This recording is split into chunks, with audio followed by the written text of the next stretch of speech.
Hi, Tarandeep. So good to see you. Same here.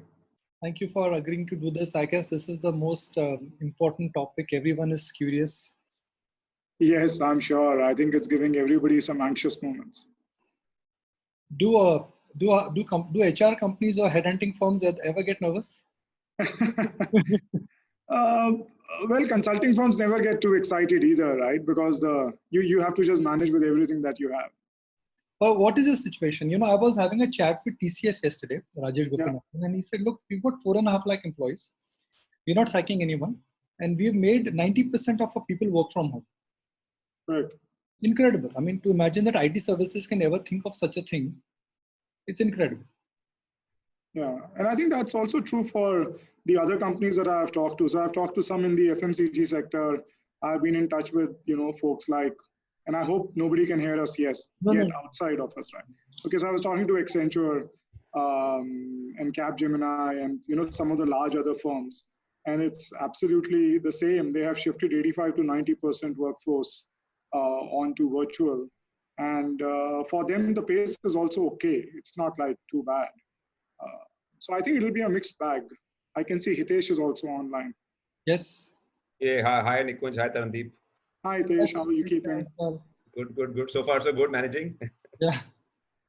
I know that's true for all of us, isn't it? Yeah. I think Info Edge is in a very sweet spot. All the investee companies now are going to gain exponentially. Let's hope for the best. Right now, everyone's impacted to different degrees. No, but I was just thinking through it, Hitesh bhai, yesterday. I mean, day before yesterday, I was speaking on Info Edge talk. I said, look, the relevance of Zomato goes higher. The relevance of Policy Bazaar goes higher. The relevance of online hiring goes higher. I mean, all your investing companies are going to be more relevant, is what I'm saying. Really, see, the shift towards digital will continue. It will only accelerate. But, if the economy shrinks, everybody's impacted in the end. Yeah. See, if the purchasing power of the consumer goes down, if, people start losing jobs, if companies start going under, ultimately, everybody gets impacted. So what is your sense, Hitesh bhai, how bad it could get? I mean, are we underestimating the impact on the economy or we are pretty much on the same, estimates are fine? I think, definitely in the short term, it can be pretty bad. Q1 and Q4 was obviously impacted towards the end of Q4. But Q1 and Q2 will see a significant impact on most listed companies. Now, after that, will we get a hockey stick recovery?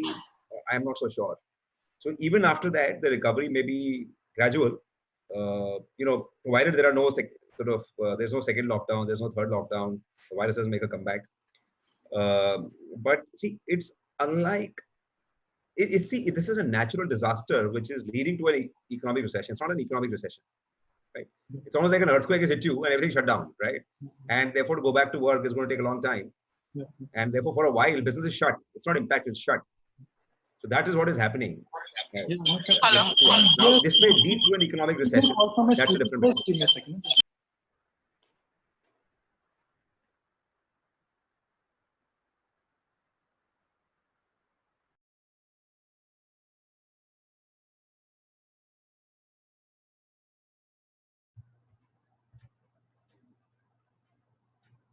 I'm sorry, I think I got logged out, and then logged. Just 1 second. Yeah, I think I need to log in from my phone. I can't hear you guys. Yeah. Actually, you should just keep one of them on. Otherwise, the echo will come, Hitesh. Well, now I can hear you. Yeah. So if you just keep one on and keep the other on mute. I'll do that. Yeah. Okay, now we are live. We are just waiting for Manish. The participants have started joining in. So we'll just start in a second. The minute Manish is on, it should be like a minute or so. So whatever we talk now, if the panelists are there, mean people are attending it, they can hear us.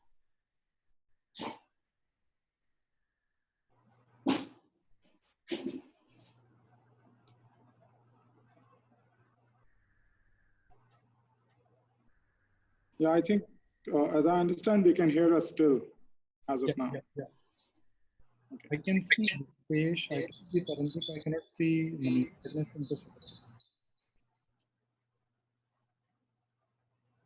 So we just did we've just started this webinar series actually from today. So the first one I did in the morning was about school principals in Delhi and Bombay. Oh, interesting. How was that? No, I think you have to be mentally prepared that this is a washout here. I mean, the view is very clear that how do you maintain social distancing in a school? Correct. And for people, let's say your kids are in 12th or higher studies, the principals have said it will be a gap year. Yeah. And I think typically colleges and schools will probably be among the last ones to open, just because, once is about kids, and second, the power to control this whole social distancing. It's not like we were discussing within our office space. We can do like phase 25%, across a staggered period. But in a school, you can't do that, right? You can't say 25% will come on first day and second day and third day, because you can't teach the same damn thing, four times over. And how do you maintain social distancing in the play area, the assembly line? Yeah. So I think this will be a washout here. It's unfortunate, but that's where I think schools are headed. The general sense is that so we actually had a very nice survey, not a survey, but a study called Times Fact. I'll send it to you guys. Probity did it for us, and we used 6 models in terms of where peaking could happen and where peaking may not happen. So we looked at 6 models basically, and then we did a 2-hour show on TT Now and Times Now. And our sense is that, okay, I think Manish is also there. Hi, Manish. Hi, Tarun. How are you doing? I'm okay. How are you keeping? Good. Long time. I know it's been a long time. Hi, Tesh. Hi. Hi, Nikunj. Hi, sir. How are you? I'm loving these webinars in the morning webinar. I have 4 friends. One of them met each other after 1 year. These webinars are also connected with friends. I'm on the call. Okay. Ritesh, can you hear Mr. Sabharwal? Yeah, I can hear him now. I mean, yeah, I can, I think. Okay. Let's start. It's not as loud as I would want it, but it's okay. Okay. Ritesh, you may want to just go back slightly so that the camera is able to, yeah, that's better. Yeah, that's better. That's better. Yeah, that's better. Okay, shall we start, guys? If all of you okay? Sure. Well, we are clearly living in unprecedented times. Some would say these are challenging times when a reset button has been pressed. The fear of a job loss, the fear of a salary cut, I guess, is an evident fear. So is the fear really justified? Since there is no template in the past which could tell you that, economically what could happen, how should one really assess the new normal? And when situations will get normal, what kind of skills, what kind of template, what kind of job creation will happen in the job market? Which are the skills people need to learn now? It is often said that with each crisis, the society creates new jobs and new skills they are required. So with that opening remark, I'll throw it open to our experts. None of them need any kind of an introduction. So I'll start with Mr. Sabharwal first. Mr. Sabharwal, good evening. Thank you for joining us. My introduction, I guess, was self-explanatory. Would you like to share with our viewers and for those who have tuned in on various platforms that at Team Lease, what has been your experience in terms of where the job market is headed and currently what is the situation? Well, I think in the short term, it's unmodelable. I mean, everything we do to murder the virus is murdering the economy. And whether the recovery is going to be V-shaped, U-shaped, bathtub shaped, it's unknowable because we don't know whether we're at the start of the crisis or the middle of the crisis. So, but what I do think is this current lockdown is unsustainable. Companies are rivers. We are not ponds or oceans. We are flow. We are not stock. And shareholders don't pay salaries. Customers do. So I think the calibrated lift down on 20th or the full lift down on 3rd May is really important to decide what will happen in the short run. Because I think that if it continues for much longer, and also, I think it's important to remember that stereotype, most companies are not Birla's, Tata's, Infosys or HDFC. Out of the 63 million enterprises in India, only 19,500 have a paid up capital of more than 10 crores. And 98% of companies in India or enterprises in India have less than 10 employees. So my sense is In the short run, it's absolutely unmodelable. I think when all of us come back to the long run, then we can talk about it. But the immediate lack of visibility on when the lockdown will be lifted, what does partial lockdown mean, is impossible for us to model how quickly the economy will come back. Hitesh, what has been your experience at Naukri, both in terms of jobs, in terms of what kind of activity which you're seeing on your platforms? Nikunj, certainly the job market has taken a big hit. I mean, everything just froze in the last week of March, and it's been pretty much like that since then. Normally, March quarter is our largest quarter, and we see a lot of activity in the last week. But this time was like no other March, So in fact, we were busy transitioning our people to work from home, and so were many other companies. And in the process, of course, all hiring came to a standstill, and companies are now actually going back to the drawing board to figure out what 2021 will look like for them. Certainly, certain sectors have been impacted more than others. And that's pretty obvious. Sectors like retailing, sectors like hospitality, travel, tourism, are more hit than sectors like IT, for example. But everybody's impacted by what is happening around us. And for the companies, out there, this is something which they've not seen earlier. Imagine, they were always suspect. I mean, working from home was always seen with a lot of suspicion, but now we are forced to sort of do that. The good news is that some of them, at least some companies which were sort of more equipped for the change, are sort of adapting well to it. I mean, certainly what I can tell you from our experience as a company is that we've done a good job of transitioning people to work from home. Early reports indicate that productivity is not that impacted. But certainly the business volumes have taken a beating, and so has therefore traffic on our platforms, like in Naukri and also in 99acres. On the other hand, some businesses are less impacted. Like, for example, our matrimony business is seeing actually a growth in traffic, because people are at home. It's a digital good. There is no sort of interaction with anybody in the real world, so to speak. You can pay online, you can consume the service online. People have more time. Advertising is cheaper. So that business, on the other hand, is doing better than it was earlier. So I think it's a mixed bag. But of course, if this continues for a long time and the economy takes a beating, as a result, everybody will be impacted. Sarandeep, what is your definition of the new normal? Will it be salary cut? Will it be job cut? Will it be mass layoff in affected sectors? Do you think the fear which everyone is grappling with, is that slightly exaggerated, or that is a valid and a justified fear? So Nikunj, I think, salary cut, and we did a study quickly post-COVID on the subject as well. And we, at least our data says, and what companies have told us, is that less than 15% of the companies were saying that they will make, deferment of the merits or changes in the salary immediately. Now, having said that, the new normal, therefore, does not revolve around what the salaries will be and how they will be changing, especially for the Indian market. I'm leaving the US and the European markets aside because there the implications are different.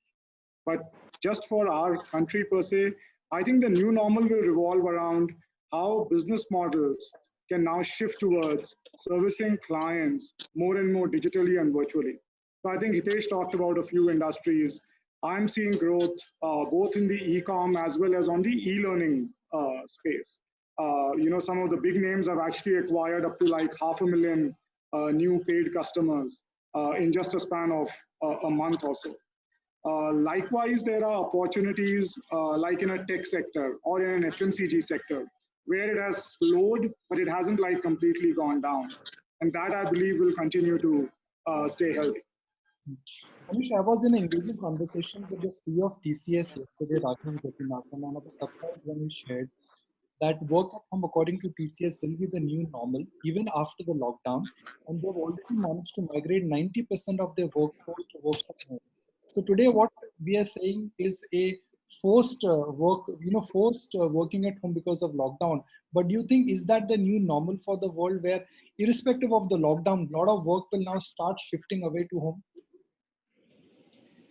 I think that work from home has provided continuity, and right now we are all focused on continuity. Whether it provides productivity in the long run is a question which still has to be seen, right? Right now, all of us are just heaving a sign of relief that for the last 30 days or 40 days, we've been able to offer continuity to our customers. But Andrew Carnegie once was asked how many people work at US Steel, and he said about half.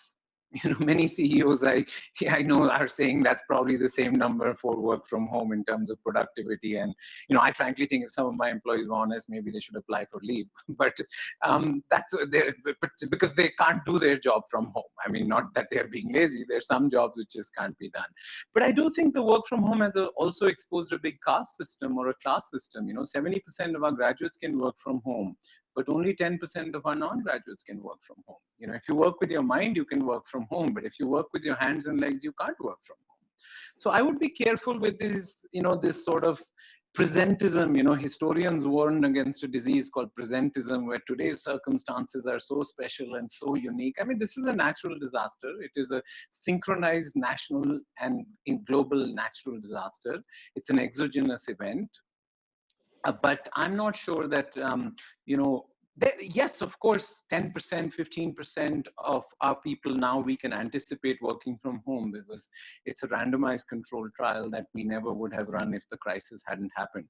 But I doubt it that, commercial real estate is going to crash and everybody's going to work from home, because productivity at both the barbells, at the very high end to be creative and at the very low end where you're doing operations, both need some of that physical interaction and the what an office needs. But I think that, yes, there will be a 10, 15% work from home. Will we flip it to say, 80% work from home? I greatly doubt that. Sandeep, in your experience, what kind of pattern do you think job market will see now? Which are the pain points where we could see a mass layoff? Which are the sectors where, work at home will ensure that the impact is minimal? And which are the sectors where you think purely because of the nature and the shape of the economy will change, this crisis actually will create opportunity? That's what we've always seen. When the economy moved from agrarian to industrial economy, it created new jobs. So where do you think this crisis actually will end up creating more jobs? Yeah. So I think the question was to me, right, Nikunj? That's right. Yeah. Okay, good. So from a job creation perspective, like I said, any industry which is able to now pick up the strands of how the business was running more physically and make it more virtual could be successful. I think before we started, we were talking about schools. Now, I fundamentally think colleges is one space, schools are one space, which were waiting to be disrupted, but they also were slow in terms of adapting to technology. So somewhere digital was being supplemented, but it wasn't like, completely becoming the ecosystem in which it operates. And that, the new entrants like Byju's and all have taken that opportunity and completely, reclassified. So jobs will definitely shift to companies that are more agile, to people who will adapt faster to the new normal in that sense. Now that may include working from home. It may just include being more savvy to be able to sell more virtually, deliver more virtually. And let me tell you, it doesn't mean that companies which are more startups and more, built on an ecosystem around e-commerce were all there. In fact, you talk to a lot of the business leaders in that space, and they will tell you they are still making changes in the way they used to work earlier and how they are expected to work even now. As an example, a delivery engine, till yesterday, all ecosystem was built towards delivering to your doorstep. So everything that came, whether it was a refrigerator or whether it was a small piece of Amul butter, would get delivered to an individual's doorstep. Now, everything has to be delivered to a common place in a community. And therefore, how do you record that a particular transaction has been completed? Banking is one other area which I think has fundamentally been moving along pretty well on the space of technology. And what we are seeing is a very high, or rather at least initial signs are that fintech companies, technology companies are seeing a continuous movement and an absorption of more and more talent. So they aren't stopping, their hiring engines. Some of the others, which I think to your question, will take a first step towards recovery are companies which are in the supply chain. So logistics, in itself is already finding that with the partial removal or with the full lockdown gone away, how will the logistics companies and raw materials start to move? And in that line, the FMCG companies, which actually have been working at 40 to 50% capacity now, will now be expected to go back to 100 and plus. So sell is not a challenge for some of these companies. Jobs here will not be a challenge, but there would be a severe impact on jobs. And I think to what Hitesh had said earlier, tourism, travel, hospitality, some of these could have a longer term impact. And we can see in more Western market, the government is already starting to talk about redeployment of jobs from this sector to another sector. Like travel in itself alone, globally will probably have a 25 million jobs impacted due to the change that we are seeing. And those people either need to be absorbed or they have to be reskilled in where they go. So it's going to be a mixed bag, and that's what I think, that how various sectors will react to it. Hitesh, you are in a position to tell us what other companies are doing, because you run a job portal, Naukri.com, and you're also in a position to tell us that what some of your industry companies are doing, like Zomato and Policy Bazaar. So I just want to understand from you, in your understanding, which are the pain points where the pain could be deep and permanent, which points of the economy or the job market where the pain could be 10-15%, and where do you think this crisis is actually an opportunity? Yeah, so we produce a JobSpeak index, which monthly, and we've been producing this index, publishing this index for the last almost 12 years now, and we track every sector, every functional area, every city, work level, etc. And this index for the month of March was published just a few days back, and we saw an 18% dip in the index as a whole, and we were sort of flattish till mid-March. So most of the dip was on account of what happened in the last 10 days of March. And and here we have sector-wise data, and what I can tell you is, there are certain sectors which are already in bad shape, and that was more because of the economy and what was happening to our banking system than because of COVID. Sectors like real estate, construction, infrastructure, energy, banks. So these are already sort of in trouble. Telecom, even before COVID hit us. What has happened as a result of COVID is many other sectors have taken a terrible hit. And at the top of the league is travel and tourism and hospitality. Real estate has taken a further beating. Construction activity again impacted even more. Sectors like exports have been hit suddenly. And the latest numbers also, which were published some time back, we saw a 35% dip in exports, I think, in the month of March. On the other hand, so by and large, my sense is what FMCG is still okay. Consumer durables are hit. Autos, of course, was already in bad shape. It's got hit even more. So my sense of what is happening is that sectors, if you sort of break up the economy into, the manufacturing economy, the sort of digital economy, the services economy, and the agriculture economy, I think rural will be by and large okay. Essential commodities will be fine. Manufacturing, industrial sort of goods will be hit. The 20th century economy will be hit to a large extent. Digital economy will be fine. Of course, some companies may be in trouble, but for various other reasons, because they may not have funding or they may be losing a lot of money, etc., etc. But by and large, you will see digital sort of goods picking up. Companies which are more automated, companies which are more digital in nature, in the way they operate, will benefit, and we'll see fewer job losses.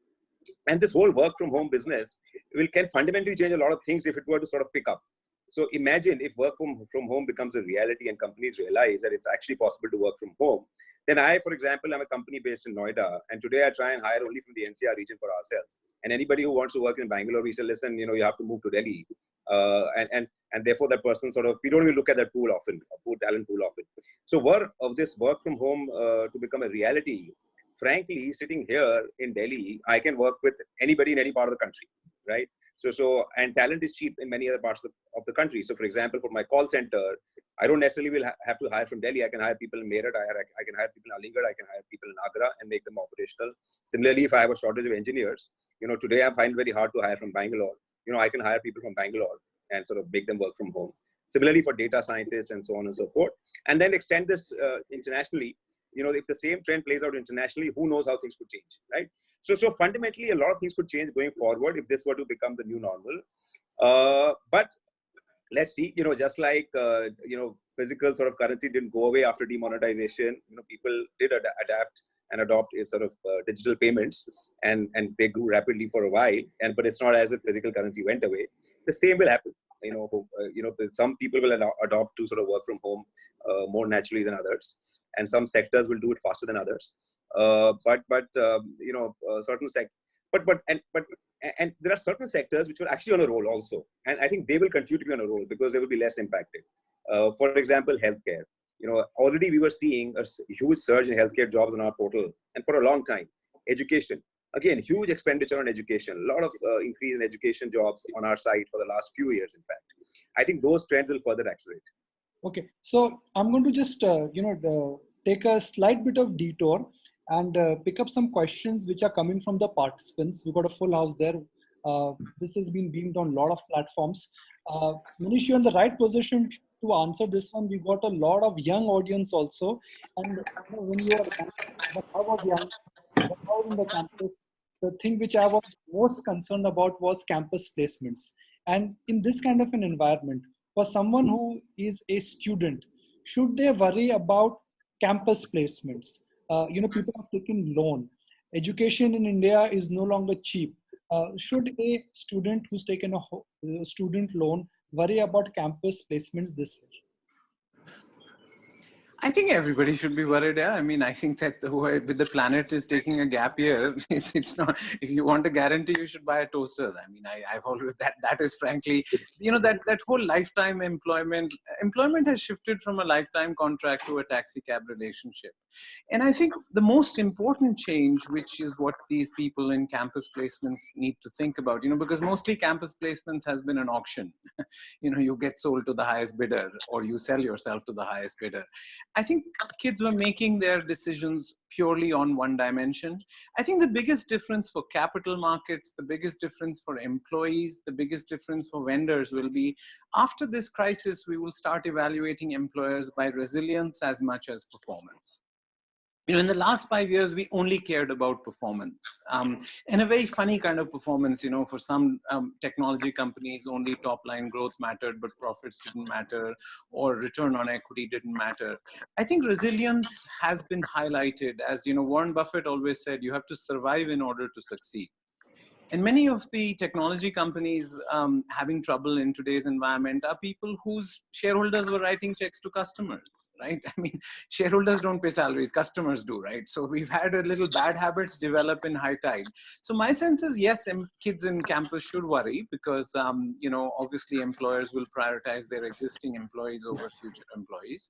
I think kids should look at employers through both eyes, through what they will learn while they're going through the employer, what they will get paid, and also what is the philosophy of this company. So I think a more holistic evaluation of which companies they think to work for. But, I'm not sure it's unfair to kids on campus because the planet is taking a gap year and, all bets are off. Companies are with zero revenues and full costs will need to make decisions at and they won't make them in a hurry. If the lockdown gets over by May or June, then these kids will be fine. But if this lockdown, because we don't know whether we are at the start or the middle or the end of the crisis. I think the first input into a GPS is where you are. It's not where you're going, and we don't have that input right now. That's a great way of summarizing things. But Paramdeep, what Manish is saying is reality. We have a gap year. It's a tough year. When a reboot has happened, what is your sense? We have to accept the reality. It may not be. It is a harsh reality, but that's tourism here. Yeah. So I would, I would accept the reality the way it is. And I can tell you the recent study that we closed as Aon, and this was done across some 200 plus clients, around 44% of them actually said that they would reduce their hiring budgets. And something like up to a 60% said there would be a hiring freeze or they would delay onboarding. So from that point of view, should we be worried? The answer to that is yes. But at the same time, I would say there is another way to look at the same problem, and which is the jobs will still be out there, only there will be a different kind of jobs that will come around. And when we talk about that, then what should one prepare for? I think in the past, the jobs have been more readily available, especially at the engineering campuses where we work very, very closely.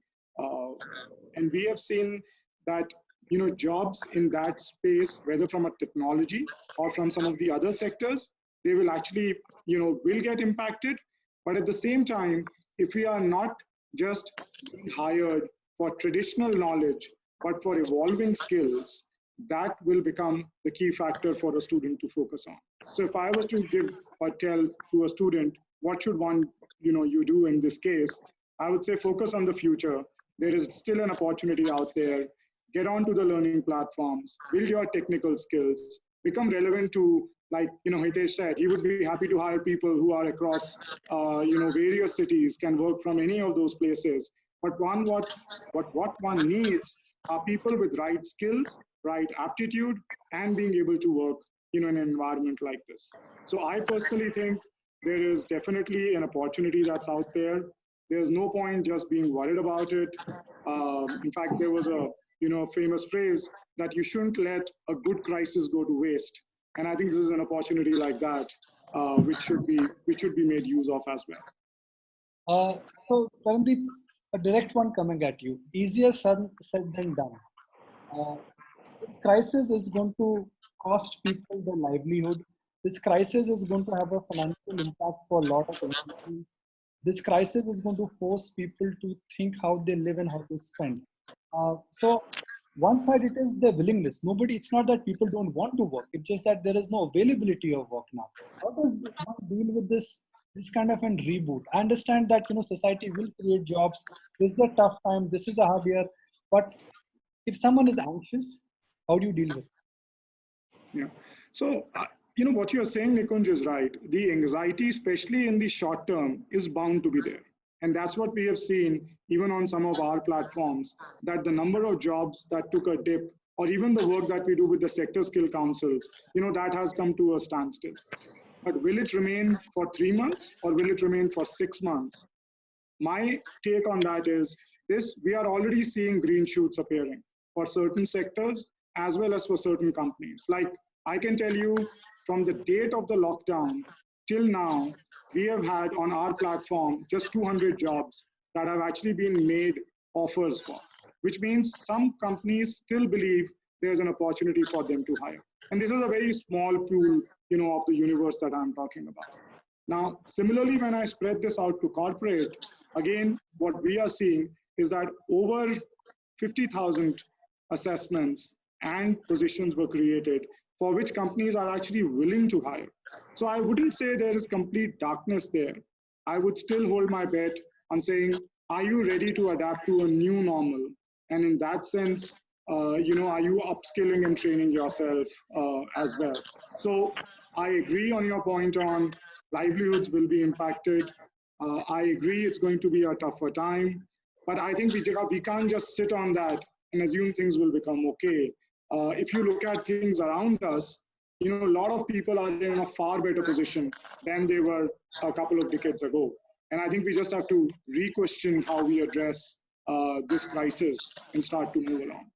Manish, we're getting a lot of questions from students again here, and it's a very valid question, which is that what is the definition of new skill and relevance? What is relevant? What do you think will be relevant 3 years from now, both in terms of a skill and also in terms of the need of the society? I mean, I think that, predicting where skills will be in 5 years or 10 years has been tried for the last 50 years, and it has the efficacy of palm reading or astrology. So, I know people like models, but, any economy, 50% of the jobs created in every decade did not exist in the decade before that. But that said, a crisis like this does not create new trends. It amplifies and it accelerates existing trends. What are the existing trends we have right now? In a world where Google knows everything, knowing is useless. Learning how to learn is the biggest skill. Lifelong learning is no longer a necessity, it's or an aspiration. It is absolutely the key skill that MBA students or engineering students coming out need to be. You can't live off your 2-year MBA or your 4-year engineering degree all your life as you could have. In fact, the most stale people in corporate India are those who talk about their MBA or their stuff. So most important skill that we should think about is lifelong learning. Obviously, digitization is now a vocational skill, right? I mean, e-learning and digital payments in 1 month have 2030 has been brought to 2020. And that'll probably happen for many areas. But all I'm saying is that if we diverge the short-term sort of skills, the soft skills are much more valuable than hard skills. Clearly, lifelong learning is more important than knowing. So I would say that the fundamentals have not changed here. The old education system, just a graduate, right? 60% of taxi drivers in Korea now are graduates. 31% of Walmart checkouts clerks in the US are graduates. 15% of high-end security guards in India are graduates. So using graduates as a proxy for lazy filtering is what employers used to do. But now they're no longer doing that. So I would say that the new world of work has been coming far before the COVID crisis. And there are lots of kids who recognize that 21st century skills of lifelong learning, of digitization, of a willingness to sort of be a continuous learner are more important than learning a very specific skill, because technology changes really quickly and the world changes quickly. Because first there was a need to digitize.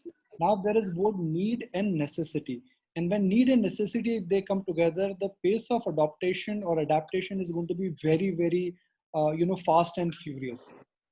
In this new normal, when digitization and digital adaptation will only increase, how do you see relevance of skill and what skill sets would be required and not required? The reason I'm asking you this basic question, Nitesh, is because that's where I think everybody is really curious. क्या जानना चाहिए, क्या नहीं जानना चाहिए, किसकी importance रहेगी और हमें नौकरी किन skill से मिलेगी? So I can tell you, and this is what we are seeing in our company and many other companies are seeing. Even if there is a crisis and this sort of continues for a while, and if companies are going to lay off people, companies are going to see salary cuts, I don't think the demand for engineers, who have digital skills, I don't think the demand for sort of people with high quality people, at least with an understanding of data science, machine learning, AI, I don't think the demand for web UX designers, web designers, so anything to do with the digital world, people who create digital content, people who understand digital media, people who understand digital marketing, I think the demand for such people, the demand for such skills will only increase. Okay, and this is the new normal. Whether we like it or not, consumption of Netflix is going through the roof.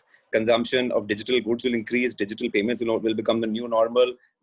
Delivery from e-commerce companies will become the new normal. So anything to do with what these companies sort of need, these skills will be in demand. And this has been the case for many years now. 20 years ago, 25 years ago, there was no internet, right? When the internet happened, we saw a huge sort of surge in sort of requirement for people who understood basic sort of web development skills. Then, Google happened. Then we saw a huge surge for people who understood SEM, SEO, digital marketing, and the likes. And now we are sort of living in this world. And then, of course, the whole mobile boom happened, and the demand for the people who understood how to code on the iOS platform or the Android platform actually went through the roof. And people who were able to upskill themselves, people who were able to sort of move into these areas early, benefited from this sort of growth and from these trends. The same is happening now, and crises like these are only going to accelerate the change and amplify the change, like Manish sort of mentioned. So demand for such people is only going to increase. So if people can upskill themselves, if people can invest a disproportionate time of the amount of their time and energy in sort of acquiring these skills and dealing with and living in this world, it's going to make it easier for them. And let me tell you, I think youngsters are at home when it comes to sort of mediums and sort of like these. They are actually more adept at using digital platforms than people who are 40 or 50-year-old. Okay, so they are fast learners. They get it. It's just that in the short term, of course, you're seeing a huge demand shock. You're seeing a huge supply shock, and therefore, hiring will sort of take a beating. Freshers, not only will hiring take a beating maybe 6 months from now, but offers made even last year, some of those offers may not get honored. But I think the youngsters are better placed than people like you and me to sort of navigate this new normal. Before Manish comes back and quotes Sam Walton that he started Walmart after 60, and after 60 also, you can start fresh, and Buffett has made 99% of his wealth after he turned 60. I will ask Manish a very basic question. Manish, right now we are talking about IT and we are talking about young professionals, but there is a different world out together, which is the economy at large has taken a large hit. We had a bad 2019, unemployment rates were high, and on top of that, we will see serious job losses in retail, in in the hospitality sector, in the hotel sector. What do you think the government should do now in order to protect job losses?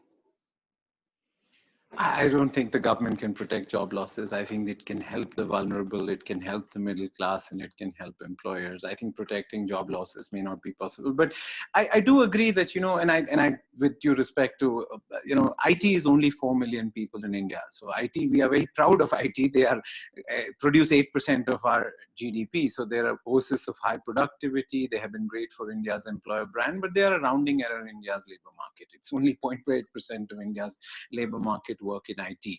They're very high paid jobs, but the fastest growing segment of India's job markets are sales, customer service, and logistics. And that just basically reflects the fact that China's farm to non-farm transition happened to factories.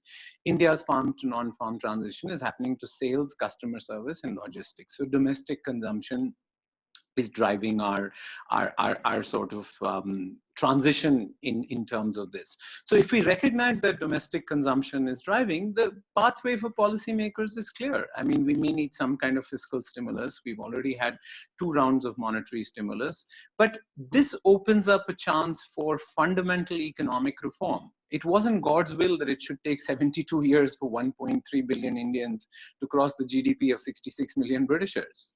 There was just a lot of regulatory cholesterol. We need labor reform, we need education reform, we need social security reform, we need civil service reform, we need financial reform.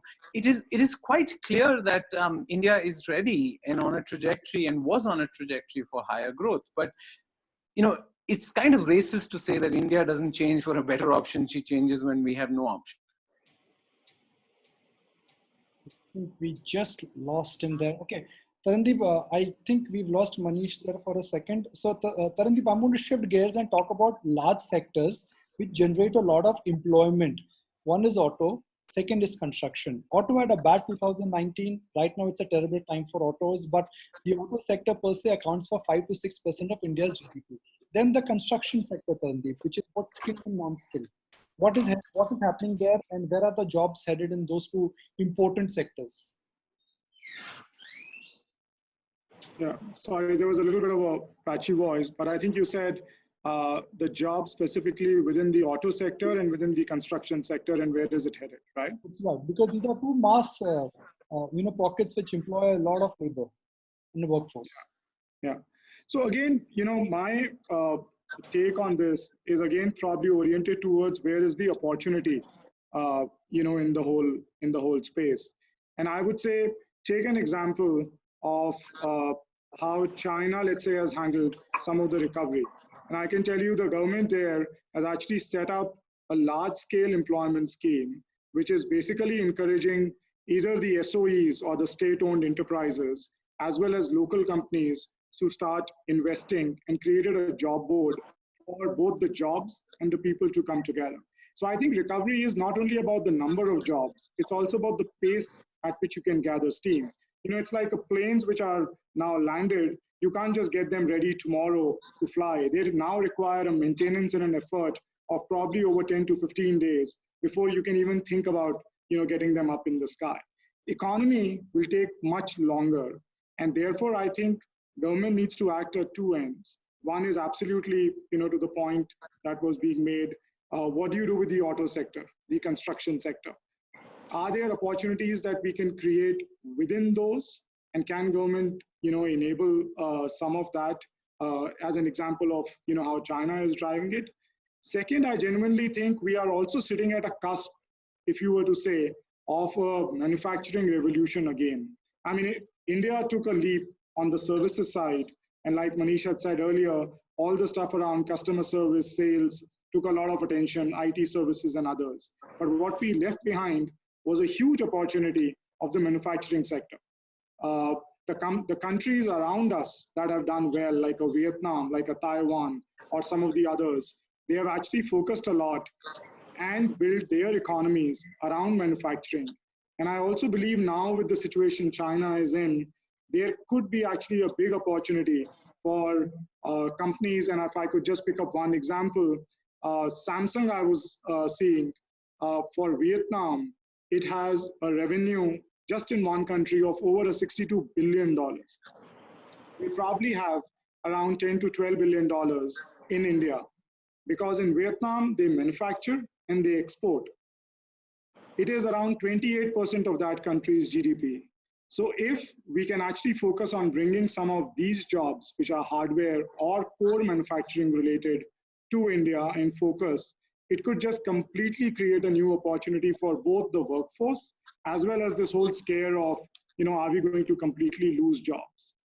So in fact, auto, since you talked about that, there was an article either today or yesterday also about Korean companies, coming down and talking to, states like Chennai, Tamil Nadu, which already has an ecosystem of suppliers, and can they start doing more out of, places like India. So I think we have to think about opportunities not from what exists, but about what we create outside, as well as basically get a little bit more pace to the whole recovery as part of the whole turnaround for ourselves.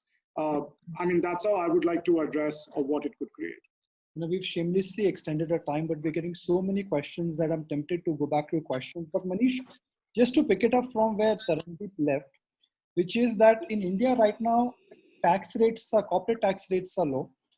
People are reducing, or the companies are reducing their dependence on China in terms of one source destination for manufacturing. Global supply chains will see a reboot. Do you think a year from now, 2 years from now, three years from now, India may well emerge as a large destination for manufacturing, and that could be the future job propeller? Manufacturing has changed. Manufacturing is much less labor intensive than it used to be because of automation. But yes, 11% of our labor force working in manufacturing is the wrong number. It needs to go to 15, 20. We'll never get to China's 30%, or UK in World War II was 45%. So yes, but even getting to 20% is 100 million jobs. But for doing this, we need to reduce the regulatory cholesterol. The regulatory cholesterol of India is 57,000 compliances, 3,100 filings, and it changes 8 times a day. So, this is a hostile habitat for entrepreneurship. It's much more hostile for small entrepreneurs. I have 150 guys in regulatory affairs whose only job is handling this. MSMEs, which all politicians seem to love, cannot afford to handle this regulatory cholesterol. So I think this policy window that has opened up in Corona because of the virus, because of the economic lockdown, if we get our regulatory reform, education reform, only 10 universities in India are allowed to do online learning. US universities have signed up 100,000 students in the last 1 month in India. The regulatory cholesterol in education, UGC as a regulatory Ayatollah needs to be sent home, if not shot. So my sense is that we won't deserve our success. We should make ourselves worthy of the success, because we are lucky because of the trade war and the Corona. Our biggest competitor, not our rival, China, is obviously going to suffer. Hitesh, again, I'm picking up from the chat. A lot of questions, Hitesh, are coming on what is the right skill, what is the relevance of campus education, what is the importance of online education. So I'm going back to basic questions because we've got a very mass audience here, and I think it's a very large student audience. It's a pleasure to interact with some of them. I've been told that there are over 200 live participants on this platform. We've got really, big participation which is coming on our Twitter platform and also on Facebook. So Hitesh, let me do what I do, which is ask questions for a living to benefit and help others. So the question I want to ask on behalf of a student audience is that how should one judge the current curriculum of campuses when the relevance of the job market and the skills required are changing? And what role do you think online education will play in coming future? I think online education is here to stay. Online education will become even more and more important with time because the world around us is changing rapidly. Curriculums on campuses, the pedagogy sort of systems they employ and deploy, they can't change in a hurry. But the online world, we can change things 10 times a day. right? And launch new courses at will.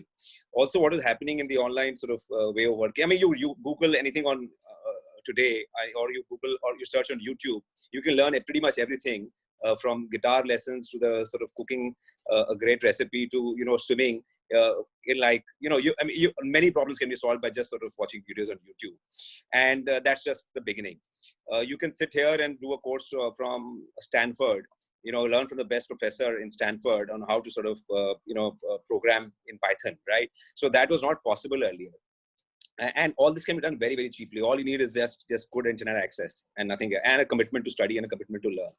So I think these things are here to stay. Many things which are sort of many things are changing very quickly. It takes time, universities a lot of time to incorporate them in the curriculum, and especially stuff which is more vocational in nature, or especially stuff which working professionals need. And online is actually the best way sort of to learn for as far as many things go. Campuses have their own place. You sort of, when you go to campus, you get to experience campus life, you build networks, you build friendships, you can do a lot of other things which you can't do online. But online is here to stay. And online is actually a good way to supplement your education, and to sort of, online is also a way to get continuous education for life, right? And in the last year or two, we've invested in a couple of online companies, and I can tell you the numbers are crazy. They're getting massive adoption. There are many, many people taking online courses. It's cheaper, it's faster, it's more efficient. You can do it at any time of the day. You can look at videos. There are archives. There's so many things can be happen online which can't happen offline. So I think educational institutions, which are like the tier 3 institutions, the tier 4 institutions, which don't provide a great campus experience, which don't have great teachers, etc., will sort of have a tough time going forward if this trend accelerates, which I think it will. Right. So that's one. And the other thing I want to say to students, since many of them are here on this call, on this webinar, is that there is this whole sort of desire to work for big companies in the student community, companies which pay really well, which offer the highest salaries on campus. Now, it'll be a while before these companies go back to hiring aggressively on campus, maybe another 12 months or so. But there are so many startups out there who find it so hard to get talent, in ordinary times, because talent is sucked away by all these large companies who offer these fantastic pay packages on campus. They may not offer the best salaries, but they offer a great learning experience. They may offer, they also offer stock, which could become valuable over time, but they just can't give a very, very high cash salary. They're also great learning grounds. You get to work with the founders, you get to work with the promoters directly. And so I would sort of encourage students to look at these startups, and many of them don't go to campuses to hire because they believe they will not get the campuses won't entertain them. But there are many thousands of them. And if each of them were to hire, and many of them would gladly hire 5, 7, 10 people each. And therefore, collectively, they can, replace a TCS and a Wipro and an Infosys on campus, right? But you have to find them. You have to go after them. You have to look for them. They may not come through your regular campus placement route channel. You may sort of have to post your CV on a Naukri or go and look up people on LinkedIn and so on and so forth. That may be required in these troubled times. But there are enough sort of opportunities out there. Enough companies are doing good work. And if you have to spend another 6-8 months sort of working for them, or a year or two working for them before you get your dream job, why not? I mean, just think of it as continuous education for yourself. But don't give up on them. There's lots of companies out there doing good work.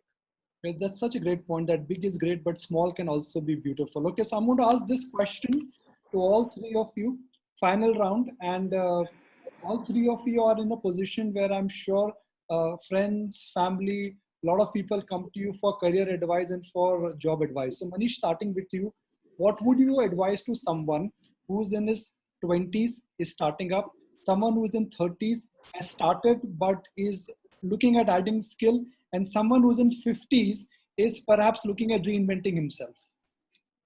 I think the advice is the same to all of them, and it's not my advice. Dumbledore tells Harry Potter in Chamber of Secrets, it is our choices more than our abilities that reveal what we really are. I think all of us grew up in an India of 80s, 90s, 70s, where all that mattered was one form of intelligence. In the 21st century, there are multiple forms of intelligence, as John Gardner says, right? So soft skills matter more than hard skills. Curiosity matters more than intelligence. So I would say that, the willingness to recognize that the world changes much faster than our education system changes. Employers are much more often looking for attitude. They're looking for curious, confident risk taker, team player, and communicator, rather than pure person who can kill an exam. Because I think life has changed. I think the economy has changed. And so lifelong learning is my single most advice, because our choices reflect our cumulative forms of intelligence and multiple forms of intelligence, rather than that one sort of intelligence, which unfortunately all of us who grew up in CBSE or ICSE or whatever believed that the only form of intelligence was cracking an exam. But doing well in an exam is one kind of skill set, and the 21st century offers and values many more different kinds of skill sets. Okay.